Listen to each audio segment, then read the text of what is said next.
I've been asked on numerous occasions where I got all of my information from to be the coach that I've become now.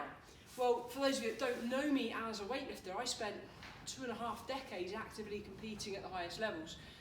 Over 2.5 decades, you expose yourself to being around lots of different people. And for me, I used to go to internationals, obviously, to perform the best that I could.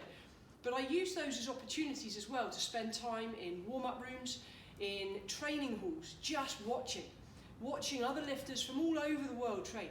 And during that time, I would speak to coaches, and I would often ask a coach why their lifters were doing the exercises that they were doing. If it was something that I hadn't done myself and I was thinking, well, why are they doing that? Then I would ask. And often the coaches would tell me to do one and mind my own business, but often they would tell me and they would give me an explanation. And if it made sense to me, then I would pinch that idea and put it into my own training. It was a combination of that, being very fortunate to work with two amazing coaches, Andrew Davis and before him Ken Price. Those two coaches in particular transformed my lifting and provided me with the tools to be the lifter that I became. They were the ones that took me from shrugging and pulling to using my legs much more efficiently and understanding the principle of float.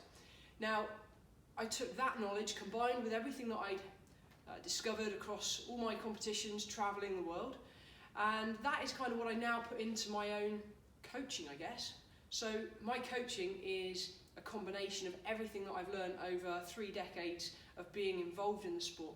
But that said, I'm not a finished coach. I am still learning, I am still developing, and I still look for ideas and inspiration that I see from other lifters or other coaches.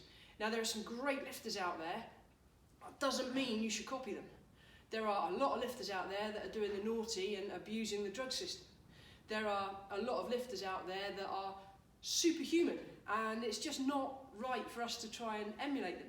But what you can do is take ideas and then put it into your own performance. So as a coach, there's also a lot that I see out there that is a whole load of bullshit and I wouldn't touch.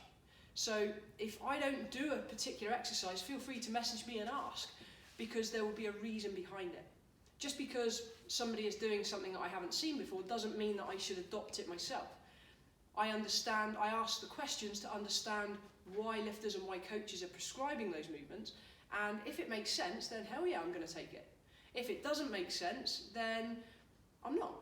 So likewise, when you listen and watch some of my videos, you might think, actually that makes real sense, but you might prefer what you've heard from somebody else. There is more than one way to achieve a desired result. Okay, I like to use the roadmap.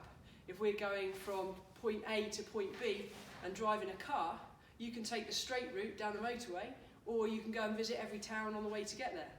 Both journeys are going to get you to the end result, but one of them is going to be a whole lot quicker, and I know which one I would like to be on, and that's what I'm now trying to do with you guys, is pass on my knowledge to help you learn from my experience and all of the information that I've managed to acquire over the last 3 decades.